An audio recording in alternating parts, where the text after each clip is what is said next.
Today I'm gonna show you how to make a focaccia cake. First, you need to get your water and get it up to temperature about 110 degrees Fahrenheit. Then get your yeast, add a tablespoon of sugar, and add your water. While that's working, I got 3/4 cup of water and added 3 tablespoons of olive oil. I also got some fresh rosemary leaves that I got from my garden. Chopped it up finely, and I'm gonna end up adding it to that mixture that I just made.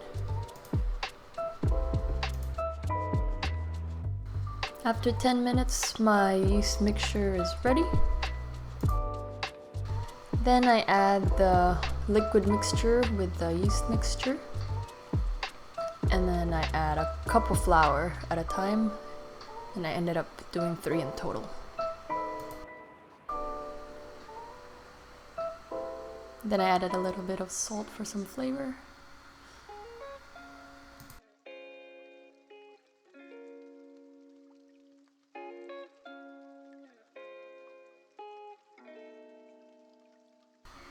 Mix it well, thoroughly, adding just a little bit more water if needed, making sure the dough looks nice and sticky. And then I got a bowl and I covered it with some oil. And then I transferred the dough there. Then I set that down and I add some more olive oil to the top of the bread by brushing it with this paintbrush. Then I cover it with a towel and let it rest for 2 hours in the oven that's not on, of course.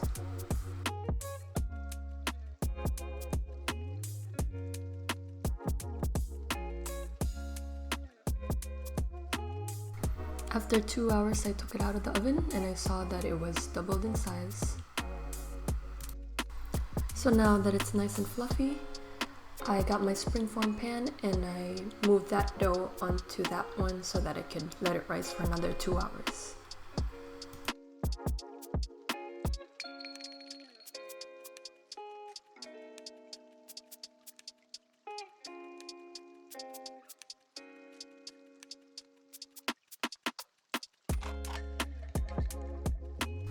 So I covered it again with a cloth and waited for 2 hours. Then after that, I put some dimples on the top to give it that nice focaccia look. Then I added the toppings. You can add whatever you want, but I used some cherry tomatoes, pink Himalayan salt, and some fresh herbs from my garden.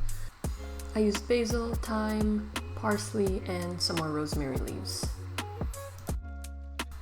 So normal focaccia recipes, it says to cook for 425 or 400 degrees.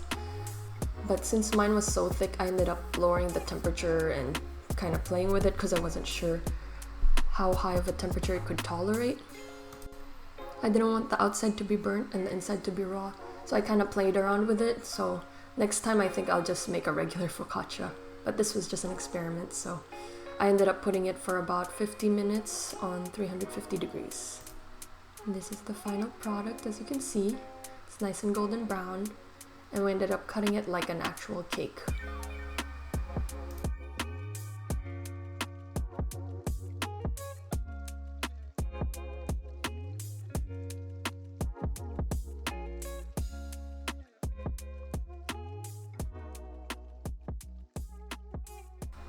Enjoy!